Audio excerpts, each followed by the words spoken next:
وفد نجران په نخم کال د هجرت د نبی علیہ الصلوۃ والسلام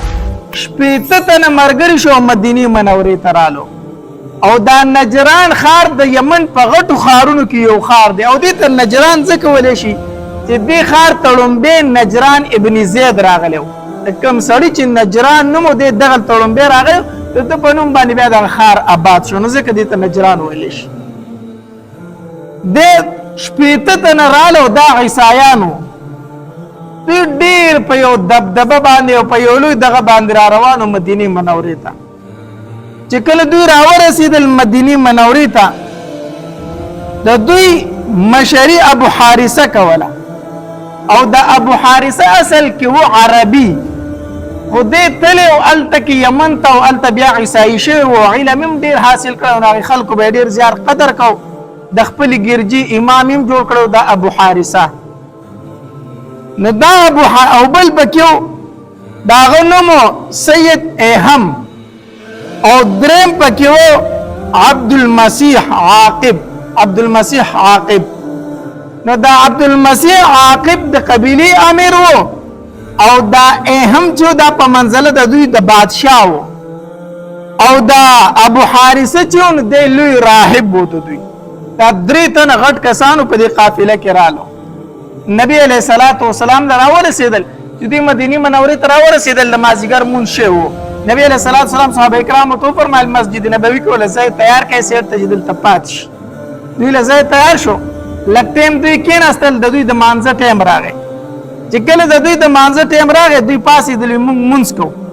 صحابه کرامو دوی پرې نه ښودلې تاسو دلته په خپله طریقه مونځ نه شئ کولی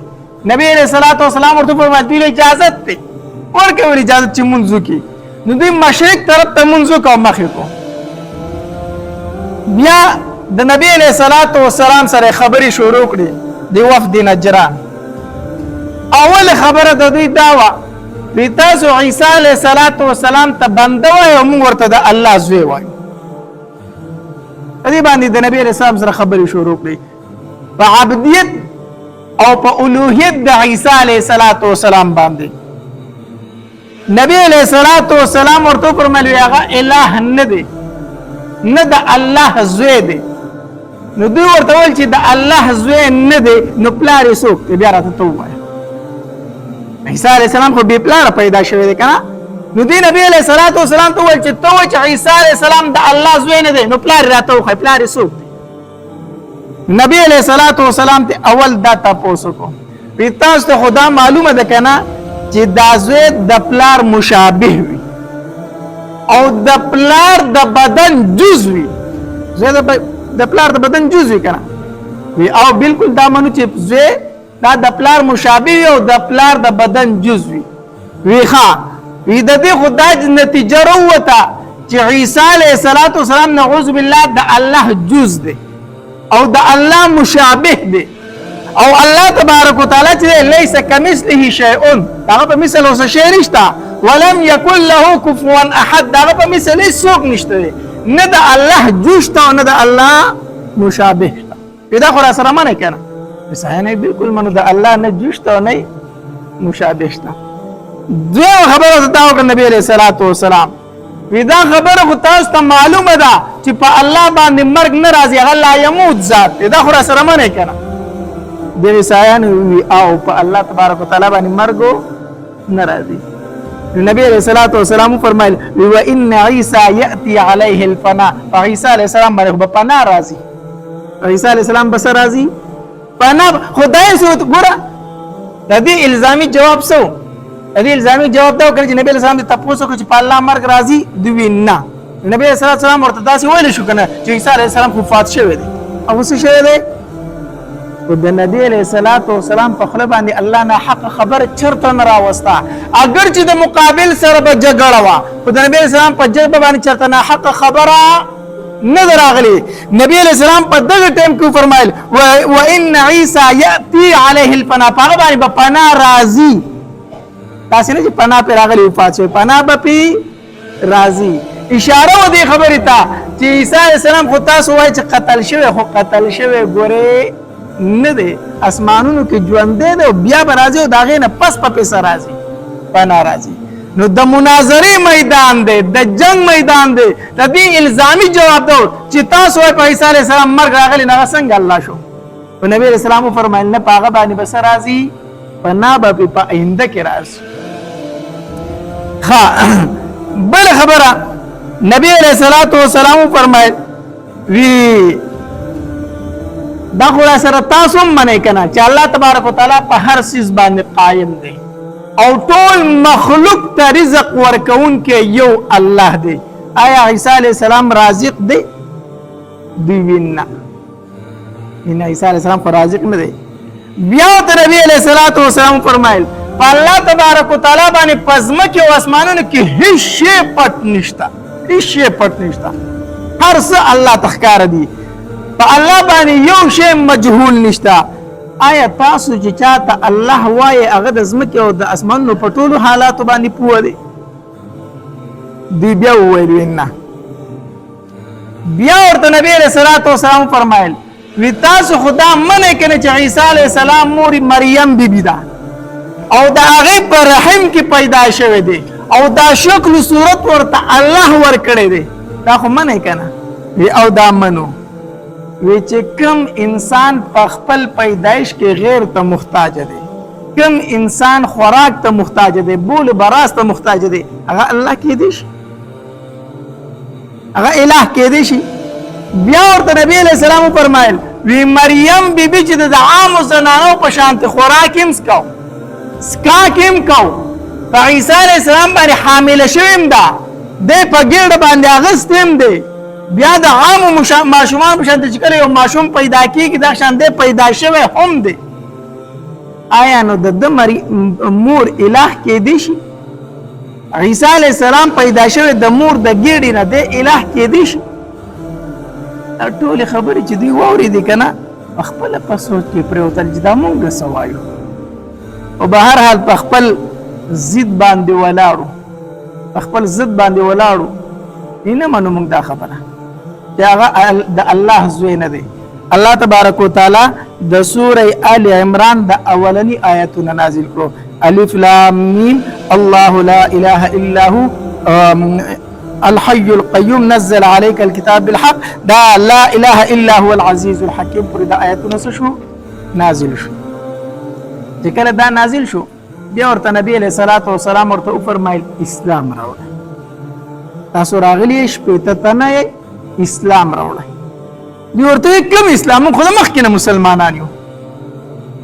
څه اسلام راوړ خو د مخکینه مسلمانان یو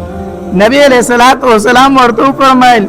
تاسو ایمان او اسلام څنګه صحیح کې دی شي چې تاسو عیسی علیہ السلام ته د الله زوی وایي تاسو شرک کړی دی تاسو د صلیب عبادت کوئ د صلیب او تاسو خنزیران خورئ ادري خبره نبی علیہ السلام وکړي تاسو عیسی علیہ السلام ته د الله زوی وایي د صلیب عبادت کوئ او دا رنګ خنزیر خورئ نو په اسلام کې خدا درې واړه خبرې حرام دي تاسو ځان ته څنګه مسلمانان وایي بهر نبی علیہ السلام ورته اسلام پیش کو دوی د اسلام نه انکار وکړو موږ نه وروړو اسلام الله تبارک وتعالى دا آیتونه نازل کړو وی دی و چې د عیسی علیہ السلام پلار څوک دی الله تبارک وتعالى آیتونه نازل کړو وی ان مثل عیسی عند الله کمثل آدم د عیسی علیہ السلام مثال په شان د چا دی د آدم علیہ السلام دی دغه صرف پلار نشته او د آدم علیہ السلام نه مور شته او نه پلار شته اخو ملای کنه آدم علیہ السلام ته الہ نه وایي هغه ته رب نه وایي نه پلار شته او نه مور شته نو د تاسو وایي چې پلار نشته او د دې وجنه ته الہ وایي نو بیا په کار د آدم علیہ السلام تم سو وایي الہ وایي وان مثل عیسی عند الله كمثل آدم خلقه من تراب ثم قال له كن فيكون او بهر حال بیا آیاتونه د مباهله نازل شو فقل تعالوا ندعو ابناءنا وابناءكم ونساءنا ونساءكم وانفسنا وانفسكم ثم نبتهل فنجعل لعنة الله على الكاذبين تاسو زما خبره نه منئ ما درته ډیر دلایل پیش کړو او دلایل تاسو نه پوهیږئ راځي چې مباهله وکړو راځي چې څه وکړو مباهله وکړو د مباهلې آیتونه نازل شو را روانې ورځ له سباله نبی علیہ السلام کور ته ورغی فاطمه رضی الله تعالی عنها فرمایل فاطمه بچیا را پاسه را پاسه پرده وکړه علي تم را روان شه او حسنین ته حسن او حسین رضی الله تعالی دایم ځان سره را روان کړو وی راځي مونږ مباهله کو او نبی علیہ الصلوۃ والسلام فرمایل الله دا زما اهل دی الله دا زما اهل دی چې ما راويستلو حسن رضی الله تعالی د یو لاس نه نیولې دی حسین رضی الله تعالی په بل لاس کې نیولې دی حسنین د لاس نه نیولې دي د نبی اسلام شاته فاطمه رضی الله تعالی عنها او د فاطمه رضی الله تعالی شاته علي رضی الله تعالی عنہ دا پنځه کسان را روان شو چې را روان شو رالو نبی علیہ السلام فرمایي ما خپل خاندان رستل دي تاسو را روان شو چې راځي مباهله راځي چې مباهله ګوره فاطمه رضی الله تعالی پرده کړی او فاطمه رضی الله تعالی چرته د کور داسې نه دراوتی او چې د الله د توحید مسله شو کنه نبی رسول الله فاطمه رضی الله تعالی فرمایل بچی را پاس راوزه د الله د دین مسله شو فاطمه رضی الله تعالی پرده کړی وا په پرده کې ولاړه ده مخې ته نبی علیہ الصلوۃ والسلام ولاړ دی او شاته تی علي رضی الله تعالی ما یو ځکه اوریدلی دي یا ملي دي و چې فاطمه رضی الله تعالی روانه وکنه نو علي زما په شاته ته داغه د خپو د نخ به په خپل خپو رانولي د فاطمه رضی الله تعالی د خپو د نخ به په خپل خپو باندې ورانولي چې د فاطمه د قدم نخم چاته پاتې نشي دا چې په کمزې قدم دی هغه نخم سو کو نه علي رضی الله تعالی په شاته روان هغه نخ به ورانولي دومره فرددار زنانه او دومره فرددار دا مونږ ته اسلام دا ښیي چې زنانه یقینا په قدر ضرورت د کور نه راوتې شي چې کله ضرورت راغی زنانه د کور نه راوتې شي یقینا په قدر ضرورت زنانه راوتې شي خو د پردې په بیا هم خیال ساتي بې پرده به بار ته نه روځي بې پرده به بار ته نه روځي هغه فاطمه رضی الله تعالی چې کله وفات کېده وی زما په کټ باندې به د کجورو څانګې ورتاوې کوي چې بار چاته پته ونه لګي چې د فاطمه بدن ډک دی او کو تش دی ځکه زما بدن یا رسول الله لیدلی دی او یا علي رضی الله تعالی لیدلی بل چا نه دی او چې د دین مسله شو نبی علیہ السلام فاطمه رضی الله تعالی راويستله په پرده کې مخې ته په خپل روان دی او شاته پسې فاطمه د علي رضی الله تعالی دی او غیر چاپیرته حسنین روان دي چې کله دی وفد نجران د عیسایانو اولیدل کنه چې نبی رسول خپل اهل او عیال راويستو وی مونږ ته لږ ټایم راکړه مونږ مشوره کوو مونږ لږ ټایم راکړه نبی علیہ الصلوۃ والسلام ورته فرمای وی ټایم درته زما مشوره پکې وکړئ دا سید اهم نه دی دا سردار چې د دوی د قبیله چې کوم مشر د دې عبد المسیح ته ویل وی اے مسیحه تا تفته ده د دوی د مخونو ته وګوره د دې خاندان د مخونو ته وګوره وی قسم په الله کو دې مخونو د الله په دربار کې لاس اوچت کو وی زو ته یو کو دې دعا وکړه چې الله دا غول نه لري الله به دا غول نه لري دې مخونو ته وګوره کو دې لاس اوچت کو چې الله د مدینه دا غول نه لري کنه الله دا غول نه لري الله دې دعا نه رد کړي مخونو ته دې وګوره وی کومه تا ته بد دعا وکړه وی قسم په الله په مخ د زمکه به یو عیسائی پاتې نشي یو عیسائی به پاتې نشي مباهله ور سره نه کو ورنه تباہ او برباد بشو راله نبی علیہ الصلوۃ والسلام لرا مباهله نه کو نبی علیہ الصلوۃ والسلام ورته فرمایل دا زما سره شرایط دی هغه منه ویغه منلو ته تیار یو خستا سره مباهله نه کو یې صحیح ده نبی علیہ الصلوۃ والسلام فرمایل وی قسم په الله کو دوی وته وې زما سره کنا الله په مخ د زمکه یو عیسائی نو فرېش وی د نجران زمکه به الله د ور نه ډکه کړي و د ور نه وی په کوم ونه باندې چې مرغۍ کینی الله به دغه ونی نه فرېش ونی باندې کو دوی وته وې بهر نبی علیہ الصلوۃ والسلام ورته شرایط کې خودل او بیا ورته نبی علیہ الصلوۃ والسلام فرمایل وی ستاسو حفاظت د الله او د الله د رسول ذمہواری ده دښو ستاسو مالونه ستاسو جیدادونه ستاسو عزتونه به داسې محفوظ وي لکه څنګه چې د مسلمان محفوظ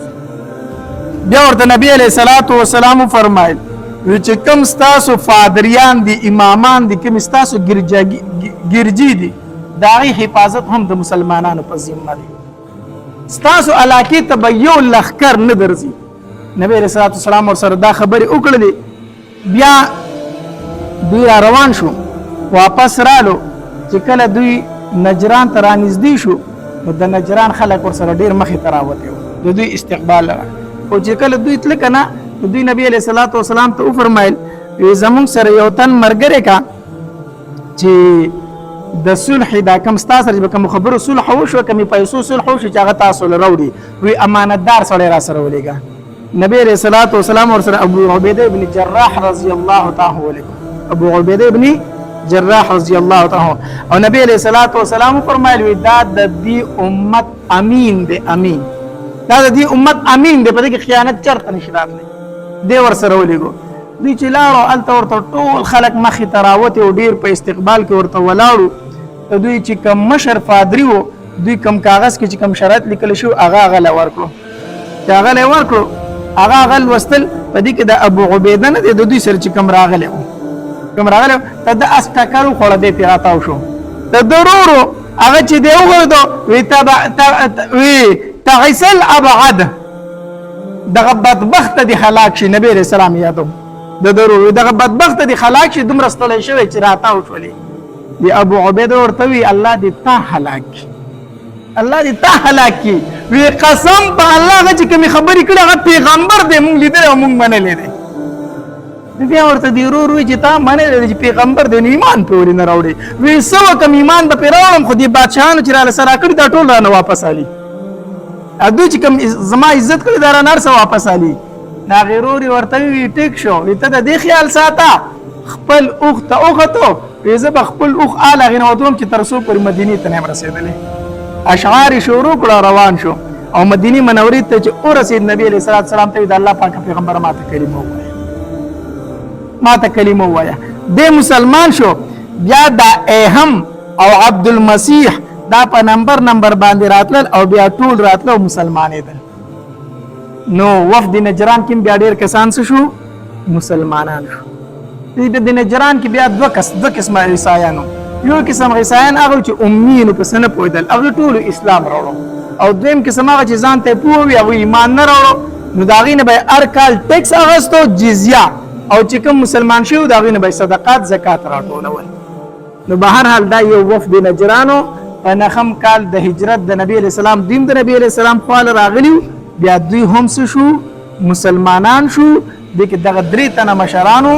ابو عبیده او دارنګ سید ایهم او دارنګ عبدالمسیح، دا درې واړه دا یو پکې پادری او دا دوه مشرانو د قبیلې. دوی راغلو نبی علیه السلام سره خبرې وکړي. په دغه ځای کې د آیتونو د مباهلې نازل شوي. قرآن کې چې کوم آیتونه د مباهلې دي دا چې کله وفد نجران راغلی د نبی علیه السلام خواله مناظره ورسره کوله او نبی علیه السلام هر قسمه دلایل بیان کړو، دوی د هر قسمه دلایلو نه انکار کو.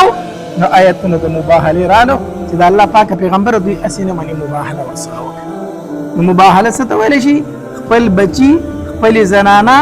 او دغه رنګې نارینه دا به ټول یو میدان ته روځي، دا رنګې چې کوم مخالف ډله د هغه به هم دا روباسي، دواړه ډلې به روباسي او د الله په دربار کې به ښه ژړا فریاد وکړي، دعاګانې به وغواړي او په آخر کې به ووایي چې الله په موږ دواړو کې کومه دروغجنه ده هغه تباه کړه، په موږ دواړو کې چې کومه دروغجنه ده دا تباه کړه. دې ته مباهله ویلی شي. به هر حال د نبي علیه الصلاة والسلام په زمانه کې دغه شوي وو، نو نجران والو ته څه کړی دی؟ انکار کړی، هغه مباهلې ته نه دی راوتلی. الله تبارک وتعالی د عمل کولو توفیق راکړي. دا چې خسته واقعګانو اورېدلو دپاره زموږ یوټیوب چینل واجد اسلامیک سټوډیو سبسکرایب کړئ. په دې به تاسو ته انشاءالله العزیز ښایسته واقعګانې او بیانات میلاویږي او د خپلو ملګرو سره لازم شریکه کړئ. والسلام ډېر ډېر مننه.